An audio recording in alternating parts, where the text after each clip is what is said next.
You have a question for me? I have a question about, you're talking about the national debt and how it's getting out of control and the percentages and everything. I'd like to know what Congress, the Senate, what the government's going to do about private businesses that get contracts basically for whatever to do things overseas. We're forgetting the whole topic of Iraq and Afghanistan and how we have companies over there running rapid for billions of dollars, ignoring service members, and basically doing whatever they want under free will, and they have all this money. Now all that money comes back, and they say we don't have any money for public servants.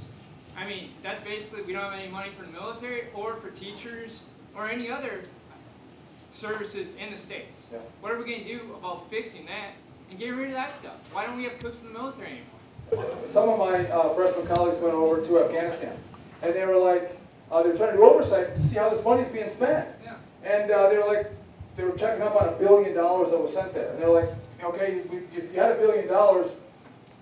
What did we do with the $1 billion? Did we build roads, bridges? What did we do? And they were like, well, we spent $1 billion. So, well, no. What did we do with the $1 billion? What did we build in Afghanistan? No, we spent $1 billion. They couldn't get an answer on where the $1 billion went. It's outrageous, and I think there's a far greater role. We got a better oversight on where this money is going. We're funneling dollars in there, and there's been a lack of oversight on where it's going, and it's outrageous. And I can tell you, people have asked me, can I answer another one too? We've had a lot of concern about how much money is going overseas in foreign aid, and I think there's going to be great oversight and a greater eye on where this money is going. There's one place I don't think we take any money away from, and that's Israel. You look at what's happening in the Middle East. I don't want to see us take dollars away from Israel at a time when it's getting far more hostile around them.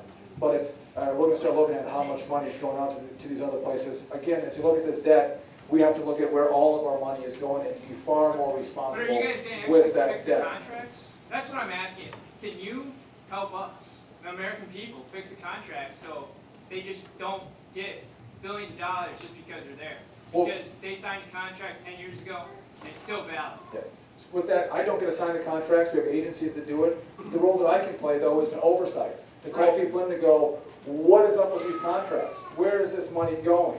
And we shed light on it through the appropriation process and the oversight process. That's the way. Yeah. Okay, absolutely. Thank you.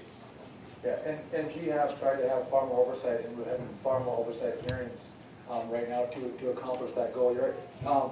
Called accountability.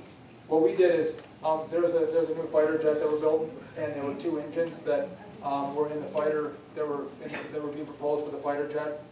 One company won the contract, the other company lost the contract. The company that lost the contract was GE, but they were able to convince Congress to fund both engines moving forward. So we're going to have 2 engines from 2 different companies for our new jets. It doesn't make sense. So we at the last week we said, we're going to go with 1 engine. We're going to kill the engine that lost the contract, and that's one way we're going. Let's oversee how money's being spent. Why do we need a new fighter jet? Well, frankly, I want to keep our military advanced. I mean, look what's going on in China. I mean, they're building a fighter jet. They're building aircraft carriers. I think it's important that we have a military, especially with what's going on in the world, that's a top technology and top notch. So I have no problem making sure we have a strong defense, and this is part of a strong defense. Yes, sir.